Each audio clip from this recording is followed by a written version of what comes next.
Hi, we're here in Minnesota and we're going to be taking a look at the 2017 Honda Pilot.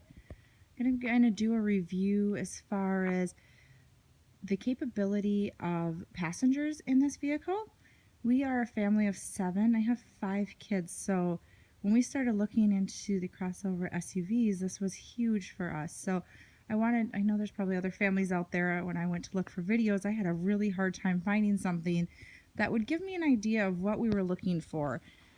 We did look at like the Atlas and the Acadia and the Traverse as well when we were looking for vehicles. And we wanted something that had all-wheel drive, and we wanted something that also would be able to tow our boat as well.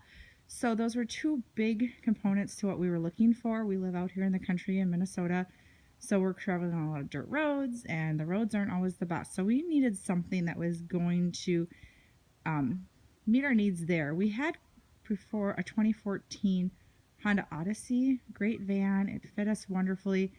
But again, we really needed to be able to tow our boat and also be able to have that all-wheel drive, which is huge here in Minnesota. So I'm going to kind of get in. I'm going to tell you what made us choose the Honda Pilot over any of the other vehicles. So like I said, we have 5 kids, so passenger capability was a major on our list. As you can see here in the Honda Pilot, we went with a bench seat. I'm sure many of you are thinking, well, why wouldn't you want bucket seats? And bucket seats are wonderful. But with a family of 7, we wanted that extra spot in case, you've got an extra friend that's coming with you, or maybe grandma or grandpa needs to hop in with you.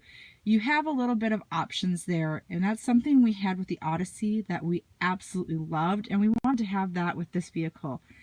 And that was the biggest thing we found when comparing them to a lot of these other vehicles, is most of the other makers, you could get a bench seat, but it was on the very low end of things. We wanted to have leather seats.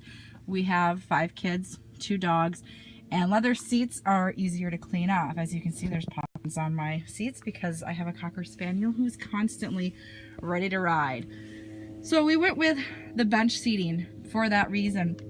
And even with the captain's chairs, a lot of times you'll find is to try to get into that 3rd row with captain's seats is not always easy. The space between is pretty tight and narrow. This is what we love about this vehicle, is it offers some really easy access. So in order to access that 3rd row, they have just a quick little button release here. You simply push that. It goes forward. And then you access into your 3rd row. So as you can see, my seat didn't quite plop forward quite easily. If you wonder why, it's because I actually have a seat belt sitting there that goes into that that middle seat there. There's your access point to get in. So it is roomy. I can easily step in there. If I have a kid that's in a convertible car seat in the back and I need to be able to get in there, it's usually not a big deal. I can still easily get in there as I would into a minivan. Maybe not as easily as a minivan because they are definitely made for families, but I can still easily access that. So in the back, I have 2 of the Evenflo booster seats. I went with the Evenflo booster seats because they are the narrowest I could find as far as booster seats.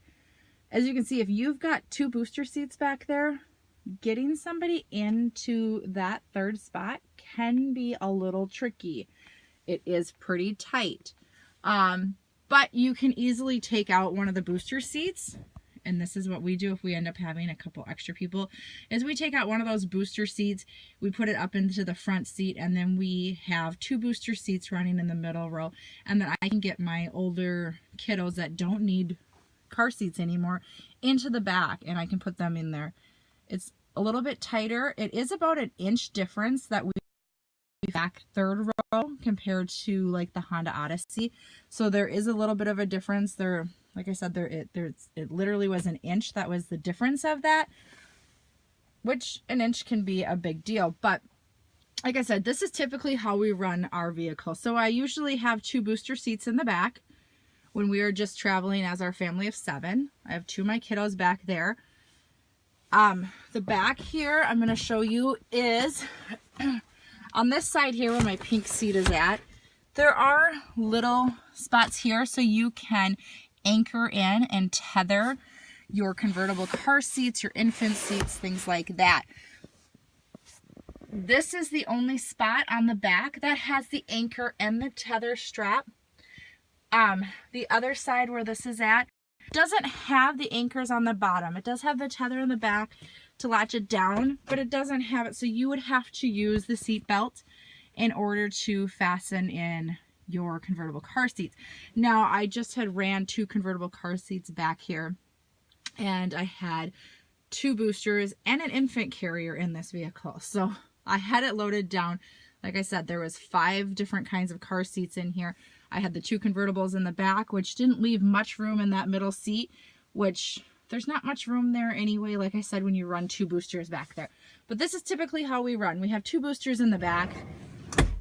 This middle seat here on your second row, if you can kind of see as I'm pushing it back, this seat is all together. So it's one piece. So you have this side here on the driver's side and your middle seat, those are all together. That's one piece. So keep that in mind when you're looking at this vehicle and trying to figure out how you're going to put in your car seat. That was one huge thing I noticed. Because when you go to put these seats in, you're not going to be able to use this side now to access into the back if you've got a convertible or you have an infant seat in here. You're not going to be able to do that. You can easily use this third one over here on the passenger side to access it, which is fine. So a lot of times, so when I was running my 2 convertibles in the back and I had an infant up here seat, and then I had my booster in the middle, I was able to do that. And then I was still able to use this one. I could pop my booster in and out very easily on the passenger side. So here is one thing that I have noticed with this vehicle is you do have all these wonderful latch spots for your carriers. The problem is that just you're going to have to keep in mind when you're looking at how you're going to configure your latch here for your middle seat. There's one here which is also on that passenger seat behind the driver, and there's one here in the middle. As you can tell where this buckle lines up, if you're putting your convertible seat in the middle or your infant seat, it's going to make it a little harder because of where this buckles in at to strap this in sometimes. It depends on how big your convertible seat is or your infant seat. That is just something to kind of keep in mind. I haven't had a problem with it because I usually will put my convertible on this seat if I have to, or my infant here kind of a thing if I were to need to run that way. And like I said, this side over here on the passenger, behind the passenger seat on the second row also has the anchor points and the latches as well. So you can easily run it there. So that's kind of a quick informational piece on that part of it. I'm going to walk around to the other side and kind of show you how that opens up behind the passenger seat. Again, it's very simple. There's a button right here that'll bring your seat forward. Nicely falls forward. If you're in the back and you're needing to get out, there also is a button release right here on the back. So kids can easily push that, seat slides forward, not a big deal. Like I said, typically this is the seat I leave open so that I can access my back, because that one, like I said, is one seat combined together, the middle and the side on that side behind the drivers. That's a full seat itself. So I typically leave this one over here open. That way I can access my kiddos in the back. And I usually stick my extra booster in the middle here. And then that way my older kids can just pop in on each side. The other thing that we absolutely loved, getting into the second row here, about this vehicle was the DVD rear system. That was a must-have for us, 5 kids. Sometimes you just need that quiet moment in the car. They can pop on headphones and away you go. The Honda Pilot does come with 2 wireless headphones. They are wonderful to use. They're very easy. They fit on anyone's head basically. So there you go. You have that. Obviously this is your key part here. You can pop this remote piece out if you're sitting back and you need to have this piece accessible to yourself. If you're one of the kiddos, you can easily pop that in and out as well. And then it just pops right back in and you're set. The other thing that we loved about this vehicle was you have the controls back here, so you can control your heat settings, your on and off, your mode as far as where you want that fan to be hitting you at, and your fan speed. The big thing here, we had this in the Odyssey. To tell you the truth, I don't think we've ever really used it, but my kids said it was a must-have for them. They wanted to be able to have the capability that if we're on a long road trip, that they could hook up their Xbox or their PlayStation in here. So this gives you that option. You can easily use it there. You have your HDMI plug right here. This cap just pops right off. And there's your HDMI. You can also have extra headphones. So if you have some that are wired in, they can change and they can use their stations, turn that up and down as well. And then you have your AC adapter here. So you can easily plug in. Like I said, you're going somewhere, long trip, want to entertain those kids, grab that PlayStation or that Xbox and bring it with you. You can do that. Plug it in. Way you go. So like I said, our vehicle, those were the huge things that we needed with 5 kids. We do have the sunroof with ours, the leather seating, which with kids is so nice. It's easy to clean, not a big deal. So like I said, typically I do have, I'm going to throw in a booster here so you can kind of get an idea of what that booster looks like if you're throwing in another booster in the vehicle. It's a little chilly here in Minnesota today, so excuse my sniffly nose.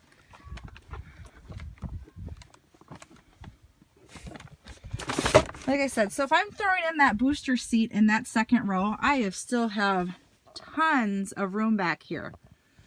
You can put it there. You can configure it over into the center here as well, which is, like I said, typically where I run it is in the middle, just because I have 2 older kids that aren't in car seats anymore, so I can easily shove them in there. They can get in and out, and I still have access on the one side over behind the passenger side to access my kids. Now I'm going to kind of show you some other quick things that I absolutely fell in love with when looking at this vehicle. As far as a parent standpoint here.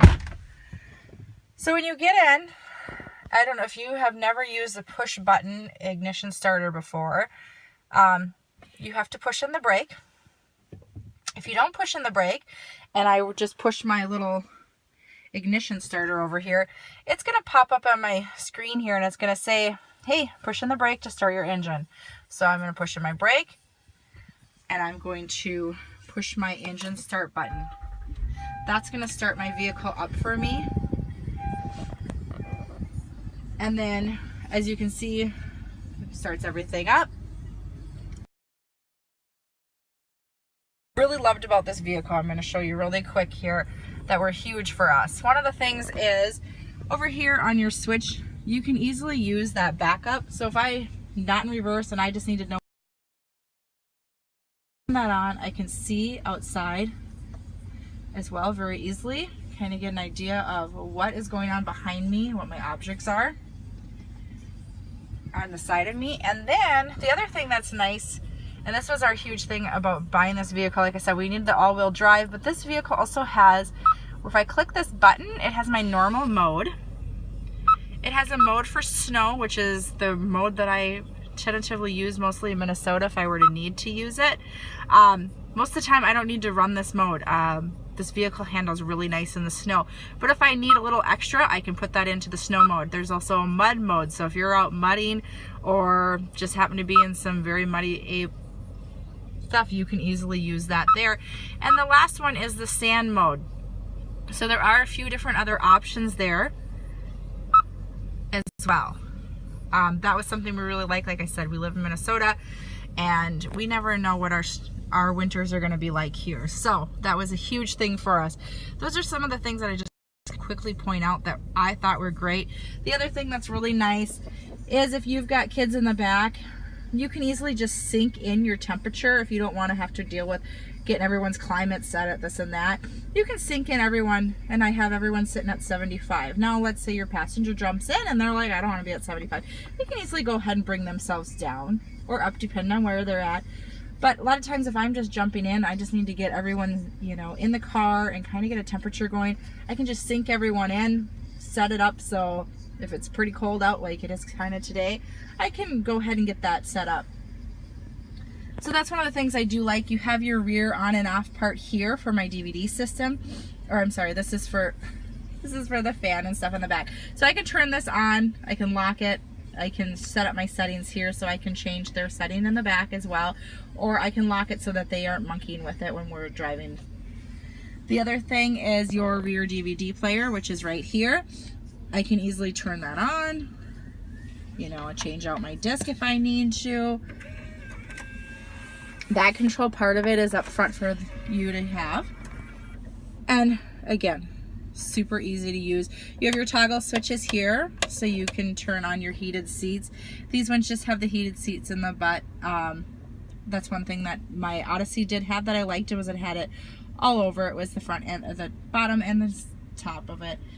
Down here you do have your power outlet. And then you have two of these HDMIs, which is really great. This one is for you to plug into so that you can plug in your phone and have Apple Play or Android Play, which is awesome. Fantastic for driving down the road. So that kind of just gives you a quick scenario, kind of gives you information about the Honda Odyssey as far as your capability and what you can fit in to your Odyssey if you are, or not Odyssey, I'm sorry, Pilot. If you're looking to purchase a Pilot here.